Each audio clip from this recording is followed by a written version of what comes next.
Welcome back to my channel that is lectures by doctor Shivi Bhasin. आज हमने जो कल एक टॉपिक देखा था उसी को हम कंटिन्यू करेंगे।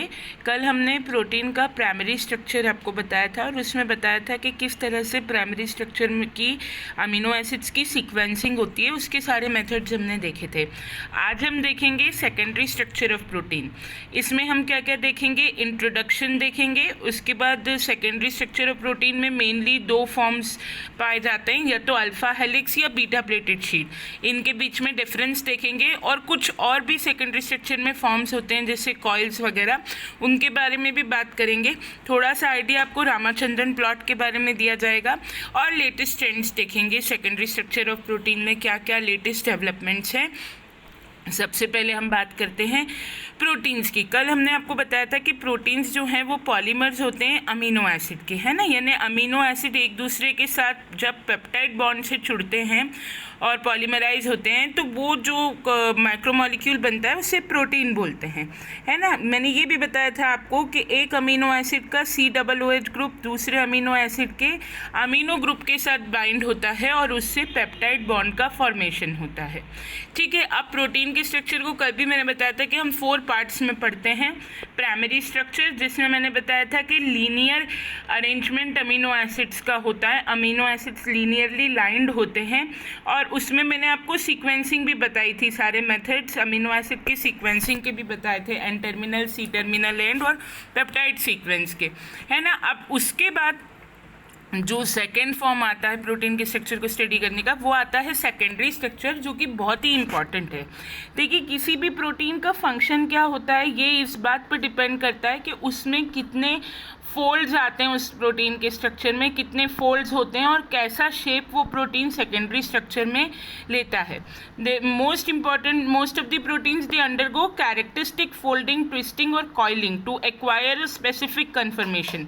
मतलब ज़्यादातर जो प्रोटीन्स होते हैं वो कैरेक्टरिस्टिक फोल्डिंग अंडरगो करते हैं, या ट्विस्ट होते हैं, या कॉइल होते हैं, जिससे कि वो एक स्पेसिफिक कन्फर्मेशन एक्वायर कर सकें। ठीक है, इस तरीके के स्ट्रक्चर को हम सेकेंडरी स्ट्रक्चर बोलते हैं प्रोटीन का, जहां उनकी कॉइलिंग, ट्विस्टिंग ये डिसाइड होती है। इस तरीके के स्ट्रक्चर को हम क्या कहते हैं, सेकेंडरी स्ट्रक्चर कहते हैं प्रोटीन का। और जो सेकेंडरी स्ट्रक्चर होता है, ये ध्यान रखिएगा, वो मेनली स्टेबलाइज होता है किससे, हाइड्रोजन बॉन्ड से। ठीक है, formed by hydrogen bond.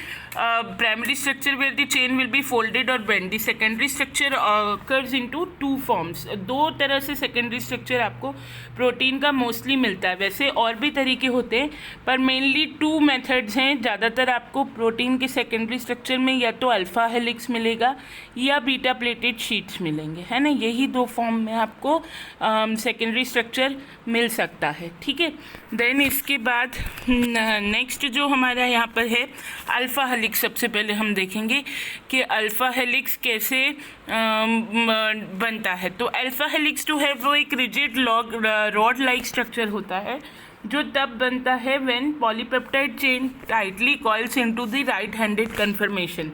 मतलब अल्फ़ा हेलिक्स का फॉर्मेशन तब होता है जब जो चेन है वो टाइटली कॉइल होती है और राइट हैंडेड हेलिकल कॉन्फर्मेशन ले लेती है। ठीक है, जो मेन चेन होती है वो inner part of the coil बनाती है। जो मेन चेन होती है ना वो कॉइल का अंदर का भाग बनाती है और जो साइड चेन होती है वो बाहर की तरफ प्रोट्रूड करती है। ठीक है, मतलब अल्फा हेलिक्स क्या होता है, एक रिजिड रॉड लाइक स्ट्रक्चर होता है जो कि तब बनता है जब पॉलीपेप्टाइड चेन की टाइट कॉइलिंग हो जाए और एक राइट हैंडेड हेलिकल कॉन्फर्मेशन ये पॉलीपेप्टाइड चेन बना ले। यानी अल्फा हेलिक्स कैसा होता है, राइट हैंडेड होता है, ये याद रखिएगा। और जो मेन चेन होती है वो कॉइल का इनर भाग बनाती है और जो साइड चेन होती है वो कॉइल का आउटर भाग बनाती है ना। ये कई बार क्वेश्चन आ जाता है कॉम्पिटिटिव एग्जाम्स में कि अल्फा हेलिक्स कैसा होता है, तो राइट हैंडेड होता है। और ये स्टेबलाइज्ड किससे होता है अल्फा हेलिक्स, हाइड्रोजन बॉन्ड से। हाइड्रोजन बॉन्ड कहाँ कहाँ बनते हैं, NH और CO ग्रुप के बीच में। ठीक है, मेन चेन के NH और CO ग्रुप के बीच में बनते हैं और they are also formed between the CO group of each amino acid and the NH group of opposite amino acid. यानी 2 तरह से यहाँ हाइड्रोजन बॉन्ड बनेंगे, एक तो NH और CO ग्रुप के बीच में और एक अमीनो एसिड का CO ग्रुप और दूसरे अमीनो एसिड के NH ग्रुप के बीच में भी बनेंगे। ठीक है, जो 4 रेसिड्यू दूर सेपरेटेड हैं CO और NH के बीच में भी बनेंगे, है ना। यही ग्रुप जो पेप्टाइड बॉन्ड बना रहे थे, इन्हीं के बीच में CO और NH के बीच में हाइड्रोजन बॉन्ड बनेंगे, ठीक है। देन सम अमीनो एसिड्स, कुछ अमीनो एसिड्स ये भी ध्यान रखिएगा, जैसे एलेनाइन है, ग्लूटामीन है, ल्यूसीन है, मिथ्यूनिन है, वो ज़्यादातर अल्फा हेलिक्स में पाए जाते हैं। ये भी कभी कभी कॉम्पिटिटिव एग्जाम्स में पूछा जाता है कि कौन से अमीनो एसिड हैं जो अल्फा हेलिक्स में पाए जाते हैं। तो ये 4 नाम आपको याद रखने हैं, एलेनाइन, ग्लूटामीन, ल्यूसीन और मिथ्यूनिन।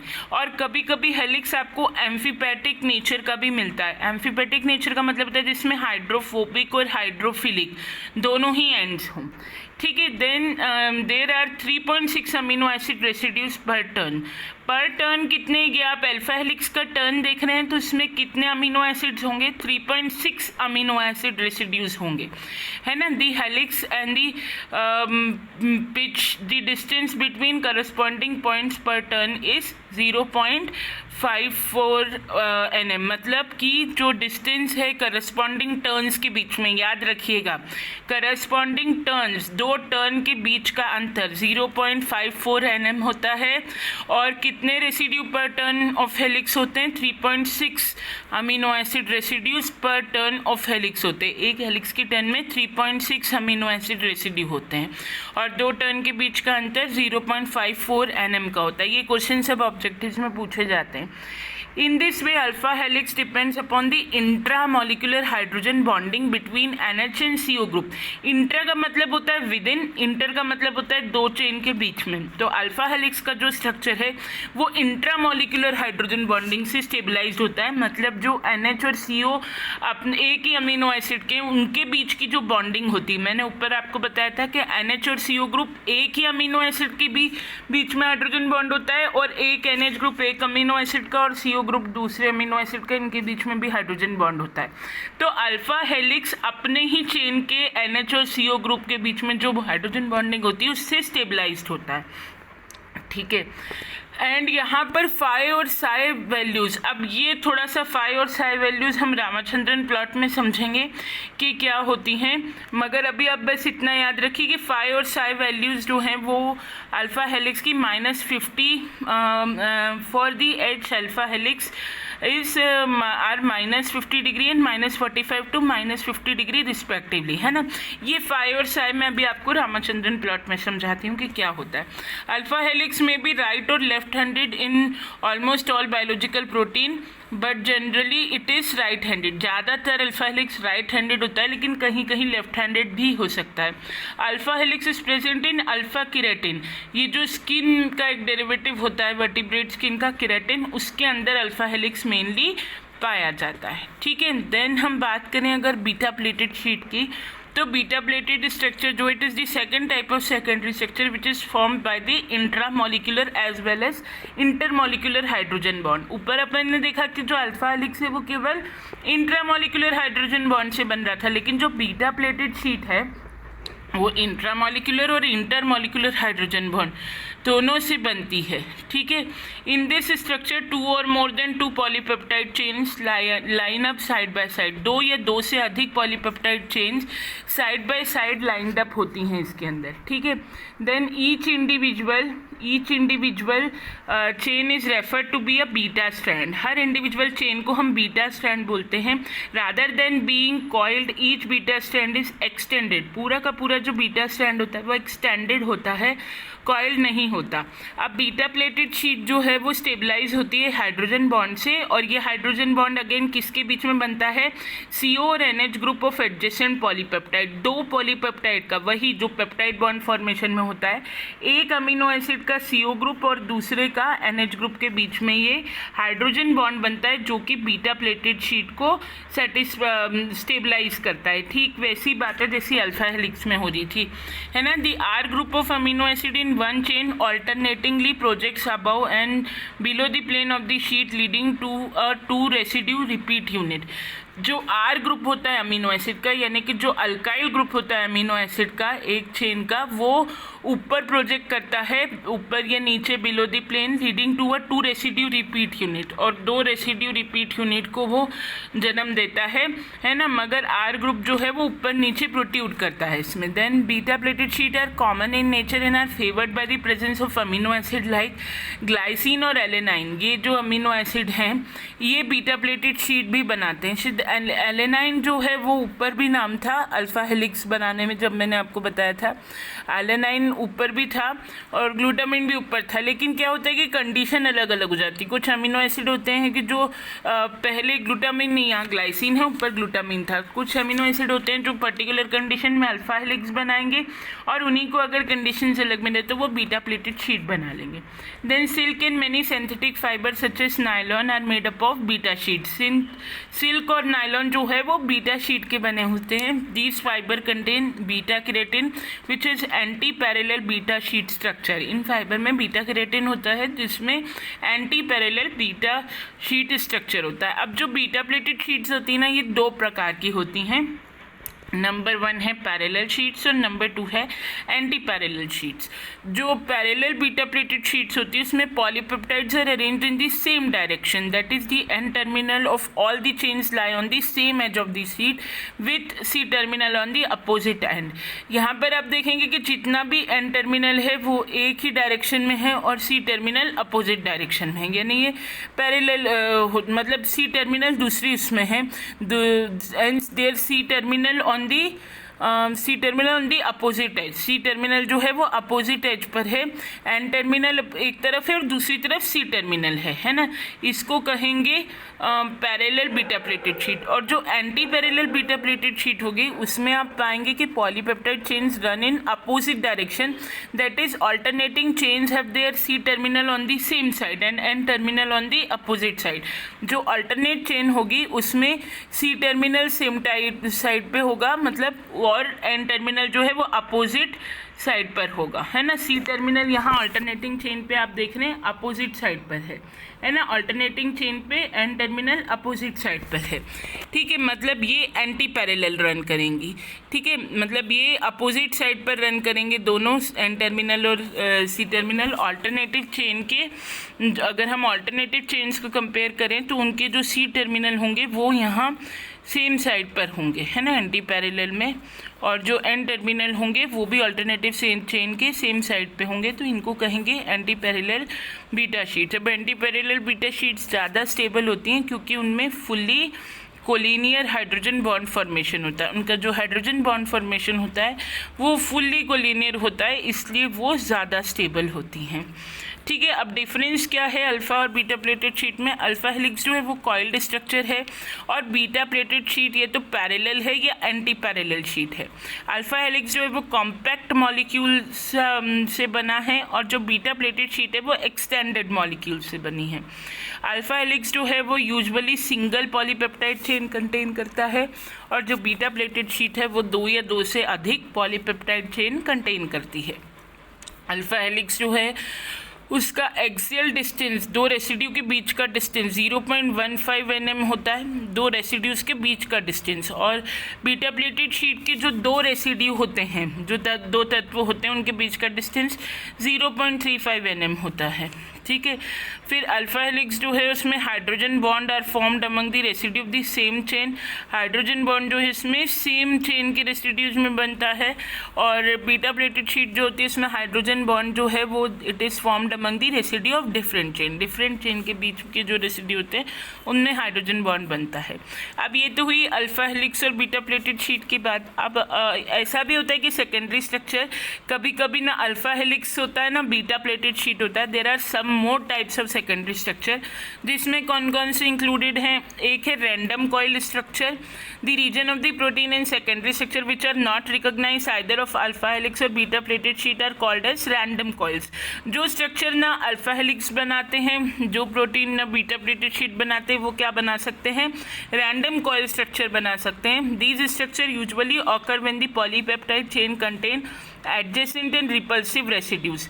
जब पॉलीपेप्टाइड चेन में एडजेसेंट यानी बिल्कुल पास पास और रिपेल करने वाले है ना, यानी एक दूसरे को देखकर हटने वाले रेसिड्यूज होते हैं, जैसे आइसोल्यूसिन में होता है, ग्लूटामिक एसिड में होता है, स्पार्टिक एसिड में होता है, तो उससे एक रिपल्शन, एक तनाव, एक टॉर्शन, टेंशन क्रिएट हो जाती है R group of the amino acids में, जिससे कि पॉलीपेप्टाइड जो है वो ना अल्फा हेलिक्स बन पाता है और ना बीटा प्लेटेड शीट बन पाता है, ज़्यादातर क्या बन जाता है, एक कॉइल्ड स्ट्रक्चर, कॉइल्ड कॉन्फर्मेशन बना लेता है। ठीक है, तो इसको हम कहते हैं रैंडम कॉइल्ड स्ट्रक्चर। आप ये ध्यान रखिएगा कि किस किस में बनता है। ऑब्जेक्टिव के पॉइंट ऑफ व्यू से जूलॉजी वाले जो स्टूडेंट्स हैं उन्हें नेट में ऐसे स्लेट नेट में क्वेश्चंस आते हैं कि isoleucine, glutamic acid, aspartic acid क्या बनाते हैं, alpha helix, beta pleated sheet के रैंडम कॉइल्ड स्ट्रक्चर। तो ध्यान रखिएगा कि ज़्यादातर ये रैंडम कॉइल्ड स्ट्रक्चर बनाएंगे, है ना। बाकी कुछ अमीनो एसिड के नाम आपको दोनों में मिलेंगे कि वो अल्फा हेलिक्स भी बनाते हैं, बीटा प्लेटेड शीट भी, वो डिपेंड करता है कंडीशन के ऊपर। ठीक है, then beta turns. Beta turns क्या होती है, when polypeptide chain takes a U turn it assumes to be turned structure and beta turn usually connect to anti parallel beta pleated sheet. जब पॉलीपेप्टाइड चेन एक U turn ले ले, है ना, U turn पे घूम जाए, देन इट इज़ उसका एक टर्न्ड स्ट्रक्चर बन जाता है। और जो बीटा टर्न होते हैं वो दो anti parallel beta pleated sheet को कनेक्ट करने के काम में आते हैं। 4 amino acids are involve in the formation of these turns. 4 जो अमीनो एसिड हैं वो इस टर्न के फॉर्मेशन में इन्वॉल्व हैं। ग्लाइसिन, सीरीन, एस्पार्टिन और प्रोलिन, ये सब इसके फॉर्मेशन करते हैं बीटा टर्न्स का, है ना। Then super helix structure, the structure is specifically represented by collagen protein. ये जो सुपर हेलिक्स स्ट्रक्चर है ना, ये कोलेजिन प्रोटीन में पाया जाता है। It is also called as collagen triple helix. इसको कोलेजिन ट्रिपल हेलिक्स भी बोलते हैं। इस स्ट्रक्चर में क्या होता है, 3 पॉलीपेप्टाइड चेन होती है in the left handed helix form. These 3 helix are webbed around each other like a cable forming a right handed super helix. और ये जो हेलिक्स होते हैं ये एक दूसरे से के ऊपर चढ़े हुए एक दूसरे पे वेब्ड होते हैं और एक राइट हैंडेड सुपर हेलिक्स बना लेते हैं। ये जो पूरा स्ट्रक्चर है ये स्टेबलाइज्ड होता है steric repulsion of pyrrolidone rings of proline and hydroxyproline residues से। ठीक है, इससे स्ट्रक्चर को स्टेबलाइज कौन करता है, स्टेरिक रिपल्शन। ठीक है, स्टेरिक हिंड्रेंस होती है ना, इससे स्टेरिक रिपल्शन होता है दो ग्रुप्स के बीच में। और पायरोलिडोन रिंग्स के बीच का जो स्टेरिक रिपल्शन है वो इस सुपर हेलिक्स स्ट्रक्चर को स्टेबलाइज कर सकता है। यहाँ क्वेश्चन बनता है कि सुपर हेलिक्स स्ट्रक्चर को स्टेबलाइज क्या करता है, तो repulsion between the pyrrolidone rings of proline and hydroxyproline residues, इनके बीच का जो रिपल्शन है वो स्टेबलाइज करता है। और ये स्ट्रक्चर पाया कहाँ जाता है, तो कोलेजिन में पाया जाता है ना। कोलेजिन बहुत इंपॉर्टेंट प्रोटीन है हमारी बॉडी का ना, कार्टिलेज वगैरह में भी ये पाया जाता है। Then super secondary structures or motifs. Many protein contain a combination of 2 or more alpha helix and beta plated structure. Such a mix is called super secondary structure or motif. ठीक है, बहुत सारे प्रोटीन ऐसे होते हैं जो 2 या 2 से अधिक अल्फा हेलिक्स और बीटा प्लेटेड शीट कंटेन करते हैं और एक मिक्सर टाइप का स्ट्रक्चर बना लेते हैं जिसे कि सुपर सेकेंडरी स्ट्रक्चर या मोटिफ कहा जाता है। अब हम बात करते हैं रामाचंद्रन प्लॉट की, है ना। थोड़ी देर पहले एक वर्ड आया था फाई और साई एंगल। मैंने आपसे कहा था कि हम इसे रामाचंद्रन प्लॉट के अंदर समझेंगे। देखिए, रामाचंद्रन प्लॉट समझने से पहले ना आपको ये पेप्टाइड बॉन्ड समझना पड़ेगा।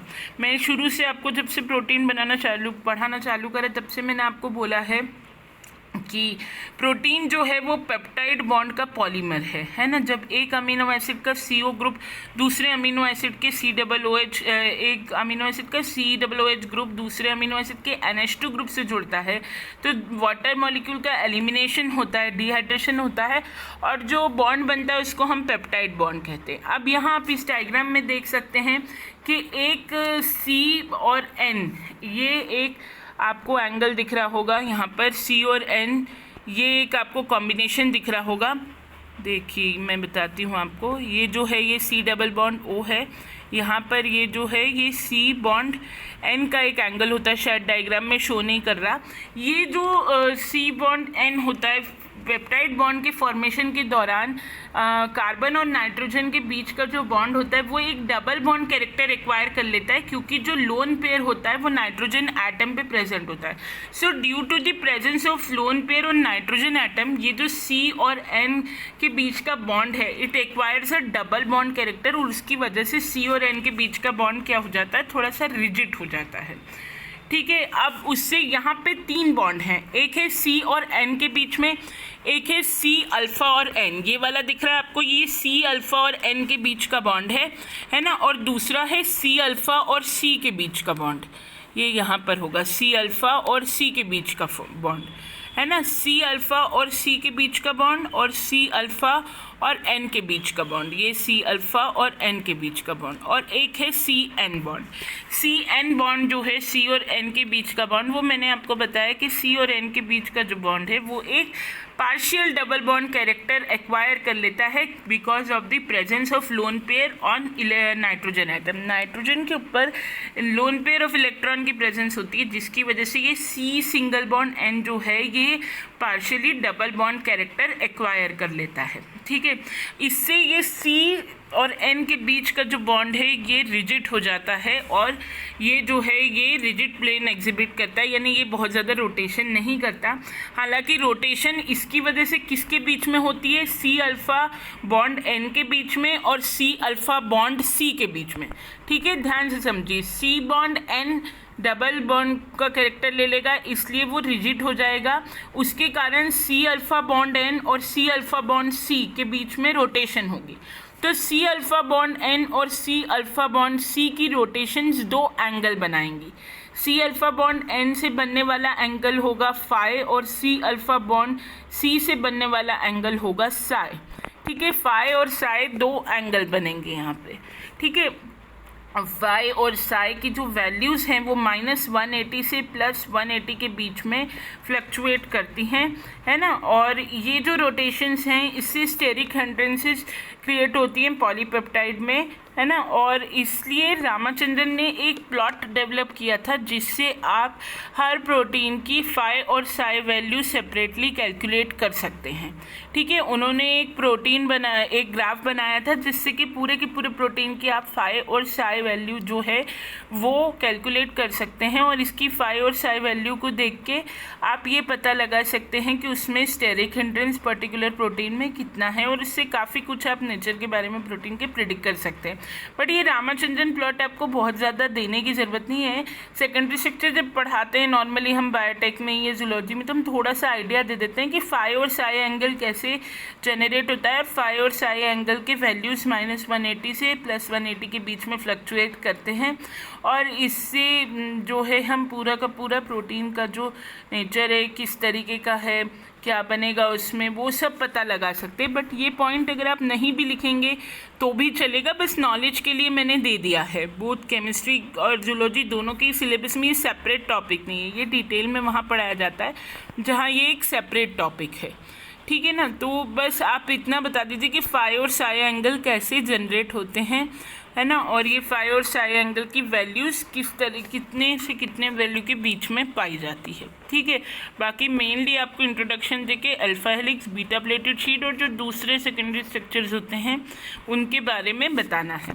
अब रीसेंट ट्रेंड्स, रीसेंट इन्फॉर्मेशन क्या है हमारे पास सेकेंडरी स्ट्रक्चर के बारे में.